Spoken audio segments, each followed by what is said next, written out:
अस्सलाम वालेकुम स्टूडेंट्स। आज हमारी क्लास प्रेजेंट प्रोग्रेसिव है। आज हम प्रेजेंट प्रोग्रेसिव के बारे में पढ़ेंगे, लेकिन पढ़ने से पहले आप वीडियो को सब्सक्राइब करें और बेल आइकन ज़रूर प्रेस करें ताकि हमारी नई आने वाली वीडियो आपको बगैर किसी सर्चिंग से मिल जाए। चलो शुरू कर लेते हैं आज की class. Present progressive. Present progressive का मतलब होता है कि वो एक्शन, वो अमल जो जारी है। प्रोग्रेसिव कंटिन्यूस, प्रोग्रेसिव या फिर कंटिन्यूस, चाहे हमारा टेंस प्रेजेंट हो या फिर पास्ट या फिर फ्यूचर, प्रोग्रेसिव जहां भी आ जाए तो आप समझ लेना कि ये वो एक्शन है जो जारी है। अंडरस्टैंड? अब यहां पर प्रेजेंट प्रोग्रेसिव जुमला बनाने के लिए हमें फार्मूले की जरूरत होती है कि जुमला हम कैसे ट्रांसलेट करें इनटू इंग्लिश। तो याद रखिएगा कि हर जुमले के अपने अपने पैटर्न होते हैं, अपना फार्मूला होता है। तो अगर जे हम प्रेजेंट प्रोग्रेसिव के फार्मूले को अख्तियार करें, फॉलो करें, तो हमें आसानी रहेगी कि हम अपने जुमले को बआसानी से तर्जुमा कर सकेंगे, बआसानी से इसको लिख सकते हैं। अंडरस्टैंड? अब देखेंगे यहाँ पर प्रेजेंट प्रोग्रेसिव के बारे में। Formula, first of all subject and then present progressive में हमें हेल्पिंग वर्ब मिलती है, वो सिर्फ और सिर्फ 3 है। Is, am and are. Is,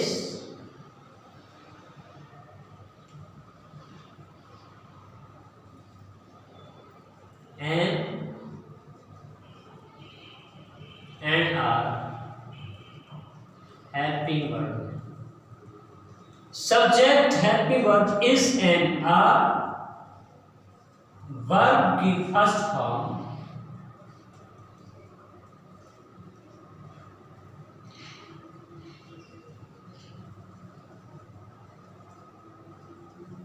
और प्रोग्रेसिव जहां भी आ जाए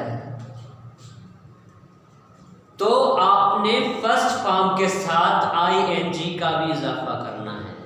प्रोग्रेसिव जहां भी आ जाए तो आपने फर्स्ट फॉर्म के साथ आईएनजी का इजाफा करना। तो बस आप ये समझ लीजिए कि प्रोग्रेसिव का मतलब ही first form with I N G, progressive का मतलब ही फर्स्ट फॉर्म प्लस आईएनजी। तो यहां पर प्रोग्रेसिव है तो हमें भी आईएनजी का इजाफा करना होगा। एंड इन ऑब्जेक्ट,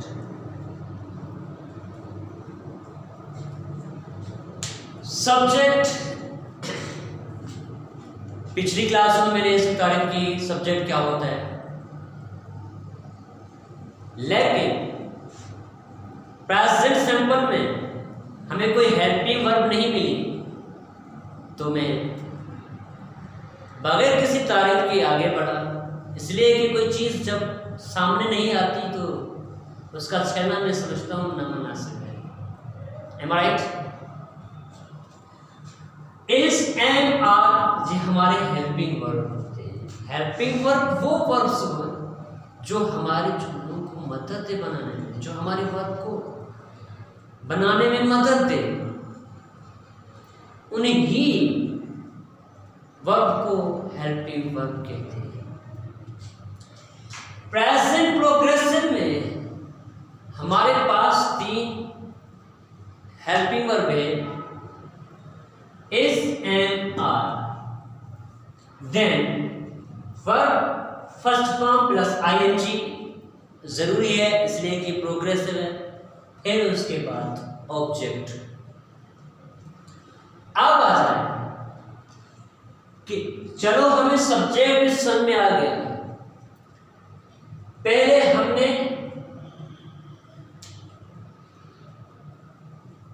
हमने सब्जेक्ट को इस्तेमाल करना है, फिर उसके बाद ये बार वाले जितने भी हर्फ हैं, जितने भी अल्फाज हैं, ये सब के सब एक साथ हैं, और फिर वर्ब के फर्स्ट फॉर्म आईएनजी, ये सब कुछ हमें समझ में आ गया। लेकिन अब ये समझ में नहीं आएगा कि क्या ये हेल्पिंग वर्ब तीनों को जुमले के एक साथ ही इस्तेमाल करें। अगर नहीं तो फिर जुमलों को, इस हेल्पिंग वर्ब को क्या अलग अलग इस्तेमाल करें? अगर अलग अलग इस्तेमाल करना है तो फिर किस किस के साथ? क्वेश्चन आ रहे होते हैं में, क्वेश्चन आ रहे होते हैं भाई। जाहिर है कि अगर हमें कह रहे हैं कि तीनों को हेल्पिंग वर्ब भी एक साथ अलाउ नहीं है, अलग अलग अलाउ है। हेल्पिंग वर्ब अगर आपने इस्तेमाल करना है तो अलग अलग करना है, लेकिन अब हम सोच रहे हैं कि अलग अलग तो करना है, लेकिन किस किस के साथ? इट्स अ क्वेश्चन, किस किस के साथ? तो किस किस के साथ के लिए आपने सबसे पहले इसके बारे में जानना है कि इस किसके साथ इस्तेमाल करना है। अगर हमारा सब्जेक्ट ही, शी, इट या फिर ब्रैकेट में सिंगुलर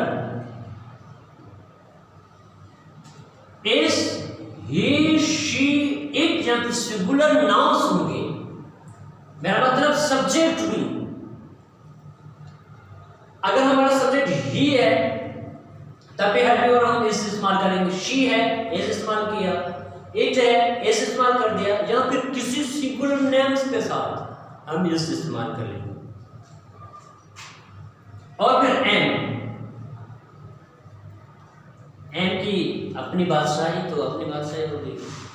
एम किसी को अपने साथ शरीक नहीं करता, कहता है सिर्फ और सिर्फ मुझे आई चाहिए, मैं आई के ही साथ इस्तेमाल करूँगा, किसी के साथ नहीं। तो लिहाजा हमें उनके हुक्म पर अमल करना होगा।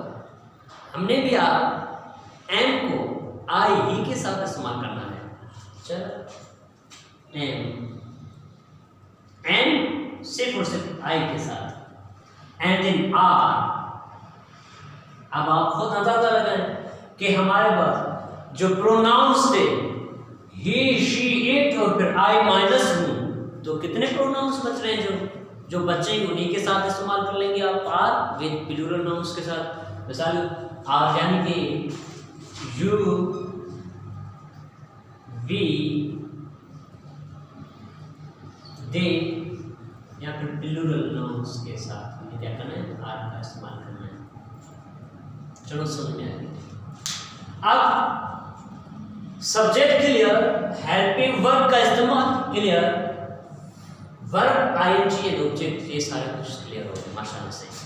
अल्हम्दुलिल्लाह उम्मीद रखता हूँ कि समझ तो आ गया होगा ना। लेकिन इन जुमलों को उर्दू की भी कोई पहचान होनी चाहिए कि हम उर्दू में जुमले को कैसे पहचाने। आजकल हमारा रट लगा हुआ है कि चलो सर ये टेंस है हमारा, लेकिन इसके उर्दू की क्या पहचान है? चलो हमारा ये टेंस है, चलो हमारा ये फिलाना टेंस है, फिलाना टेंस की ये ब्रांच है, लेकिन इसका क्या पहचान है जो हम ट्रांसलेट कर सकें इनटू इंग्लिश? मैं कह देता हूँ, बाज हजरात ऐसे भी होते हैं सिर्फ डायरेक्टली ये कह देते हैं, बिला किसी सोचे समझे ये कह देते हैं कि भाई प्रोग्रेसिव, अगर प्रेजेंट प्रोग्रेसिव है तो इसके जो जुमले हैं उर्दू के उनके सामने आखिर में आ रहा, आ रही हो, तो आप समझना कि ये प्रेजेंट प्रोग्रेसिव है। मैं कहता हूँ इट्स इम्पॉसिबल, ये ऐसा नहीं हो सकता। वो बिना किसी झिझक के ये कह देते हैं कि प्रेजेंट प्रोग्रेसिव के जो उर्दू जुमले हैं उनके आखिर में आ रहा, आ रही वगैरह हूं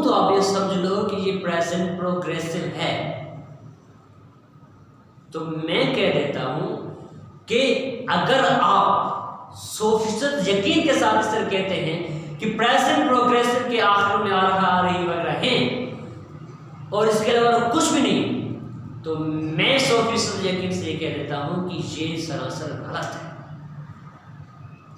ये कॉन्सेप्ट दुरुस्त नहीं, ये कॉन्सेप्ट क्लियर नहीं है। इसलिए नहीं है कि कुछ ऐसे जुमले होते हैं जिसके आखिर में रहा रही वगैरह नहीं होता।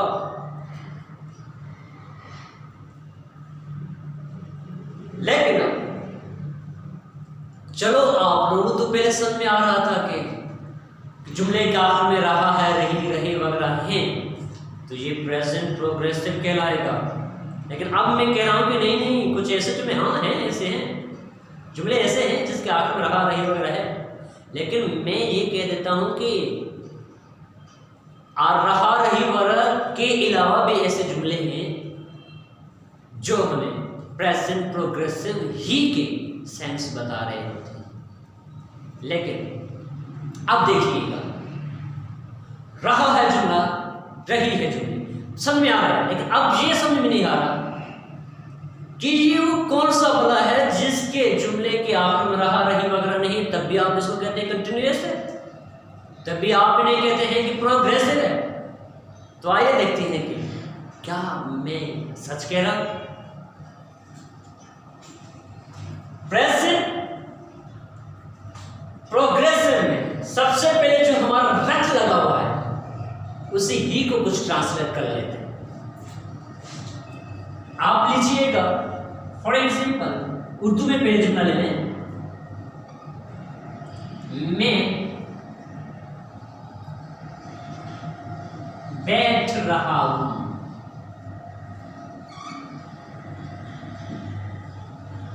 मैं बैठ रहा हूं, जो रट लगा हुआ है उस रट को पहले हम सॉल्व कर लें, फिर उसके बाद जो नई बात अब समझने वाली है, अब नई बात जो आने वाली है इस वीडियो के थ्रू उसको जरा देख लेंगे।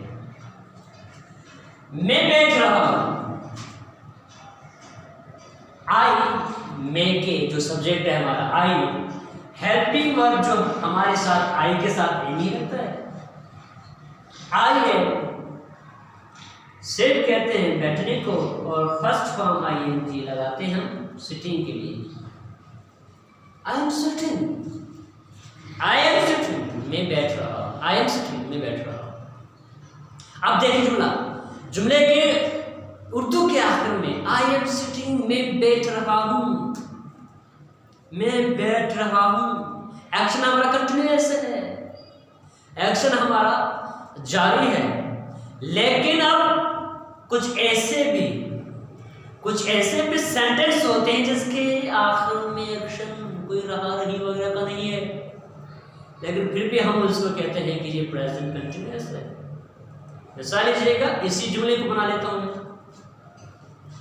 जरूरी नहीं है कि हर जुमला ऐसा ही हो, नहीं, कुछ जुमले वाकई में रहा रही है, लेकिन कुछ ऐसे जुमले जिसके आखिर में रहा रही वगैरह नहीं है।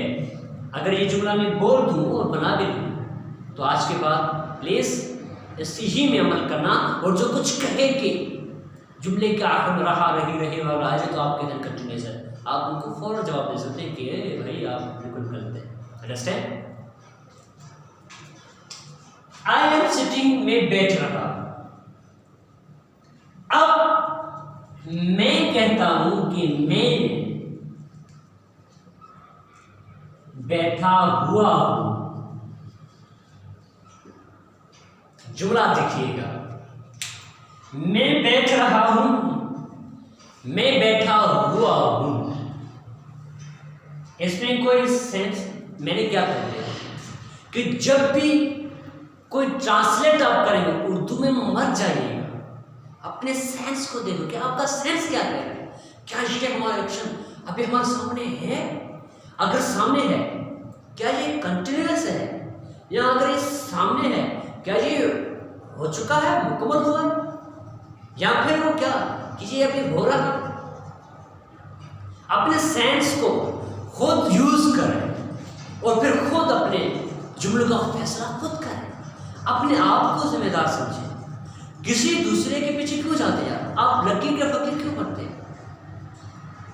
प्लीज पहले सोचें, पहले समझें, पहले अपने माइंड को खुद करें कि क्या ये जुमला दुरुस्त है, क्या ये जुमला कौन से टेंसेस का है, क्या ये जुमला कौन से एक्शन है, किस किस्म का है।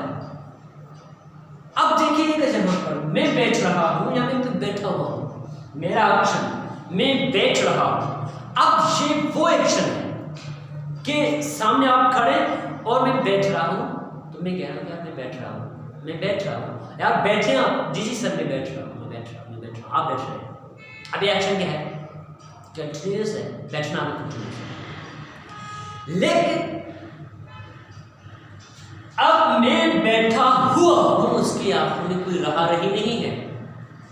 जुमले के आखिर में मैं बैठा हुआ हूं, जुमले के आखिर में रहा रही वगैरह नहीं। लेकिन फिर भी ये कंटिन्यूस का क्यों दे रहे हैं हम सेंस? इसलिए दे रहा है कि जो मेरा जो बैठना है अभी तक है, अभी तक कंटिन्यूस है, खड़ा नहीं, खत्म नहीं हुआ है। मैं बैठकर उठा नहीं, मैं बैठकर कहीं और दूसरी जगह नहीं गया, मैं अभी तक बैठा हुआ हूँ। मेरा जो एक्शन है, बैठने का जो एक्शन है, जो अमल है, अभी तक कंटिन्यूस है, अभी तक जारी है। तो मैं क्या कह दूंगा कि मैं बैठा हुआ हूँ। हाँ, किस वक्त बोलते हैं हम बैठा हुआ? भाई बैठो तुम, मैं बैठ रहा हूँ सर, बैठ रहा हूँ, बैठ रहा हूँ, बैठ रहा हूँ। आप वहां जाके बैठे, मैं आ रहा हूँ, नहीं नहीं सर मैं तो पहले से बैठा हुआ हूँ, आप आ जाइएगा। कहते नहीं कहते? कहते हैं। तो इन्हीं एक्शन को हम क्या कहते हैं? Present progressive. वो एक्शन जो कंटिन्यूस हुई। लेकिन यहाँ पर मत चाहिएगा कि जुमला आखिर में रहा रही वगैरह है, ऐसा नहीं करना। चलो, उम्मीद रखता हूँ कि आप लोगों की क्लास पसंद आ गई होगी। तो प्लीज़ सब्सक्राइब, फिर से कहता हूँ सब्सक्राइब, प्रेस आइकन दबाइएगा एंड लाइक तो हट बनता है ना। Thanks very much. अगर क्लास पसंद आई तो कमेंट्स भी ज़रूरी है। नेक्स्ट क्लास में हम कुछ ऐसे वर्ड्स पढ़ने वाले हैं जो प्रोग्रेसिव भी हों और फिर ING इस्तेमाल ना हो। कमाल है। देखेंगे नेक्स्ट क्लास में इंशाल्लाह। जिंदे रहिए, फिर मिलेंगे। अस्सलाम।